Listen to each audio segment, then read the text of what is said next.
Bonjour chez l'abonné, j'espère que vous allez bien. Toujours au plaisir de vous retrouver. Aujourd'hui, il est question du franc CFA qui, n'est-ce pas, fait déjà l'actualité.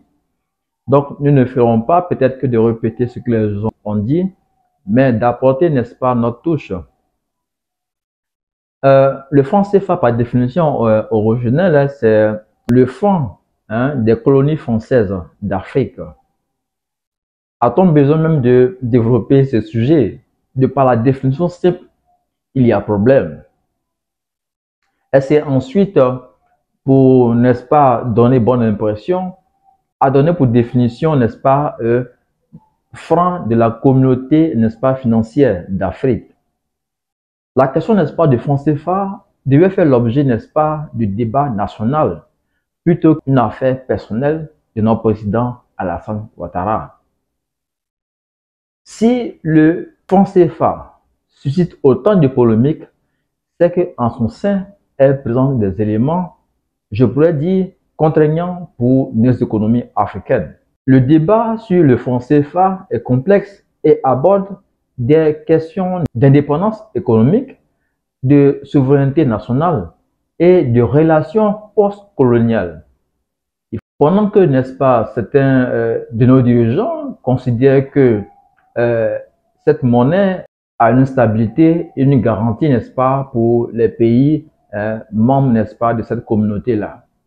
La question que nous devons nous poser, pourquoi est-ce que tous les pays africains, en exemple le Maroc, l'Algérie, le Ghana et bien d'autres, n'utilisent pas cette monnaie puisqu'elle est tant stable et garantie? Certains aussi diront pourquoi ne pas changer la dénomination? Véritablement, à quel niveau se situe, n'est-ce pas, le problème? Nous, on ne rentrons pas dans les thèmes techniques parce que nos économistes le font déjà bien. Mais ce que nous savons et qu'avons appris à l'école, bien sûr, dans un premier point, elle est issue, n'est-ce pas, de la colonisation.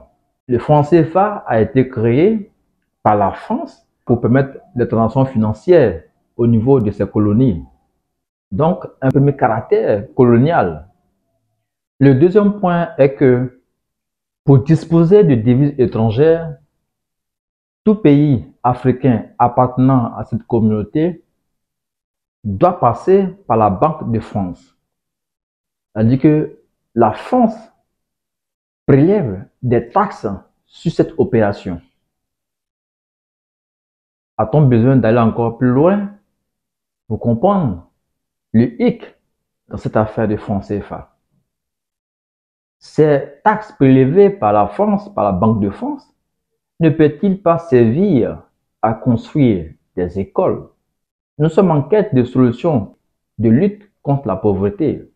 N'est-ce pas des voies et moyens pour retenir toutes ces taxes? Il est temps, nous pensons, de demander véritablement à nos chefs d'État africains les fondements de ces prélèvements. Le paradoxe, c'est qu'on préfère aller prendre crédit, s'endetter, que d'utiliser ces ressources pour le développement de la Côte d'Ivoire ou de l'Afrique. Cette petite action de prélèvement déjà pose problème. C'est cela la rupture. C'est cela que la génération d'Africains qui vient ne veut plus. Que la France ait une emprise sur notre monnaie. C'est ça le fondement de ce mécontentement de cette monnaie que nous considérons commence à être, du moins, un frein au développement des pays africains. Nos pays africains aspirent, n'est-ce pas, à une souveraineté, à une autodétermination. Pour nous, donc, toutes ces problématiques reposent sur un élément fondamental, le concept même que draine le franc CFA ou encore la France-Afrique.